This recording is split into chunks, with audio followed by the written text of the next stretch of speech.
Welcome back. As Election Day takes off, we are joined now via phone with the election analyst from Lipscomb University, Linda Peekshak. And Linda, it's great to have you on the line with us here, kind of talk a little bit about us. We're in a strange situation here because we have historically low turnout happening in Tennessee versus the rest of the country having historically high turnout. That's right. It's not a good look for Tennessee. We are on track right now to have turnout lower than even 2018. And in 2018, Tennessee was 47th in the nation in voter turnout. So if you haven't voted yet, to your audience, please go vote. That's while other places in the country are having record turnout. For instance, in Georgia, 2.5 million people voted in early voting. So we need to do better in Tennessee. And that's mainly because we don't have too many high-profile races out there right now, Linda, right? Well, that's right.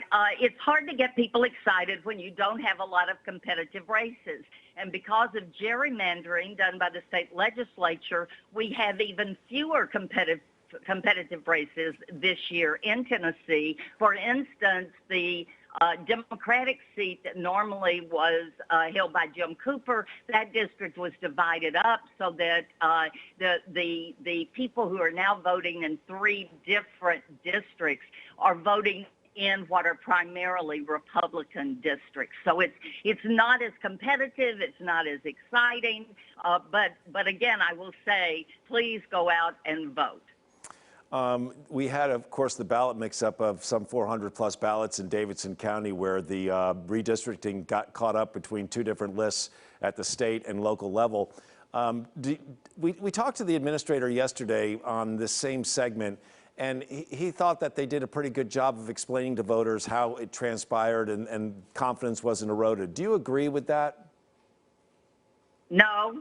Anything like this erodes confidence in an election at a time when we have a threat to our democracy that people are questioning the legitimacy of elections.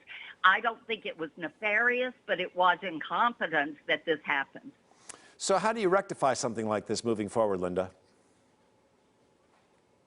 Well, in this particular case, it was just a matter of matching up everything that the state and the voting commissioner were sharing. So it really is just a matter of making sure that you have competent people doing the things they need to do to ensure the election. But if we could talk a little bit about the broader historical headwinds of today, because the national story is going to affect Tennessee too. Absolutely. Go ahead, jump right in. What are the early indicators to you that you're looking for? Well, the early indicators for me are 2. One is that Gallup has the top issues as inflation, crime, immigration, abortion, and gun rights. And out of those 5, only 1, or do the Democrats get a plurality from voters that they think they would do better than Republicans. So there's a headwind on the issues, but there's also a historical headwind. Normally in a midterm election, the president's party loses 26 House seats on average and 4 Senate seats on average.